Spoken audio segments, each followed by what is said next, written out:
ராமர் வந்து ஆஞ்சநேயரை அழைத்து வந்து, "இல்ல நான் இந்த இடத்த விட்டு வரத்துக்கே எனக்கு மனசு வரல" அப்படின்னார் ஆஞ்சநேயர். "சரி நில்லு வா, இங்கே வா, நான் ஒரு இடம் சொல்கிறேன்னு" சொல்லிட்டு, இன்றைக்கு சாமிமார்கள் எல்லாம் பம்பா கணபதியை தரிசனம் பண்ணிவிட்டு பக்கத்தில் ஒரு ஒரு விஸ்வரூப ஆஞ்சநேயர் மாதிரி ஒரு ஆஞ்சநேயர் இருக்கும்.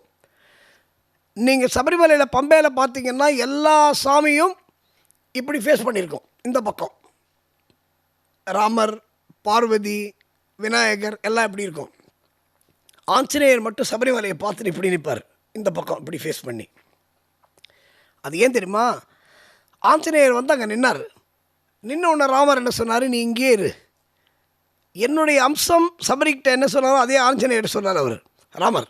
"என்னுடைய அம்சம் இன்னும் சில காலங்களிலே இங்கு கோவில் கொள்ளப் போகிறது, இதை நீ தரிசனம் பண்ணிட்டு இருக்கலாம்" அப்படின்னார். ஆஞ்சநேயர் சொன்னார், "ஐயோ என்ன விளையாடுற நீ? ஐயோ ஓ விட்டு எங்கே ராமநாமம் இருக்கோ அங்கே நான் இருப்பேன், உன்னை விட்டு என்னால் இங்கே இருக்க முடியாது. ஏய், என்னோட அம்சம்தான் இங்கே வரப்போகுது, நீ அவனை பார்த்தா என்னை பார்த்தா மாதிரி இருக்குன்னாராம் ராமர். அப்போது சரி, அப்போ என்னோட வேலை என்ன அப்படின்னார். இந்த அம்சத்தை பார்க்குறதுக்கு கோடிக்கணக்கான மக்கள் பின்னாடி வருவாங்க, அவங்க வந்து உன்னை தரிசனம் பண்ணிட்டு போவாங்க. அப்படி போகும்போது யார் யார் போகிறாங்களோ அவங்கள பத்திரமாக கொண்டு வந்து சேர்க்க வேண்டியது உன் பொறுப்புன்னு ராமர் சொல்லி, ராமருடைய ஆணைக்கு கட்டுப்பட்டு பம்பையிலே ஆஞ்சநேயர் நிற்பதாக சத்தியம்." இது நிறைய பேர் என்ன பண்ணுவான், அந்த சபரிமலைக்கு போகிற அவசரத்தில் பிள்ளையார பார்ப்பான், வச்சுக்கலாம் சாமி கன்னிமலை பகவானே சிறுமைப்பா அப்படியே பார்ப்பான், அந்த மாதிரி விட்டுருவான், நேராக சபரிமலைக்கு போயிடுவான். இதில் இன்னொரு பெரிய ரகசியம் நான் சொன்னது என்ன ரகசியம் தெரியுமா? டெய்லி ராமரை பார்க்கலாம், ராமருடைய அம்சத்தை பார்க்கலாம், அனுமார்ட்ட ராமர் பேச்சுக்கு சொல்லிட்டு போல.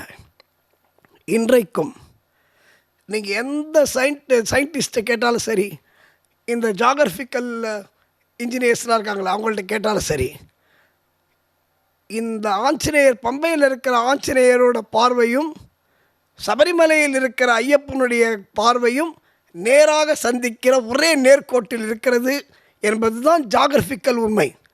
இது யார்கிட்ட வேணால் கேட்டு பாருங்கள், இது நிறைய பேருக்கு தெரியாது. ஆனால் ராமர் என்ன வாக்கு கொடுத்தாரு? என்னுடைய அம்சத்தை நீ தினமும் தரிசனம் பண்ணலான்னு. அதே மாதிரி இன்றைக்கும் பம்பையில் இருக்கும் ஆஞ்சநேயர் ஐயப்பனை தரிசனம் செய்து கொண்டிருக்கிறார். ஐயப்பனோட நேர்பார்வையும் ஆஞ்சநேயருடைய நேர்பார்வையும் ஒரே நேர்கோட்டில் இருக்கும். இதுதான் அந்த சபரிமலையோட ஜாகிரபிக்கல் ஹிஸ்ட்ரி.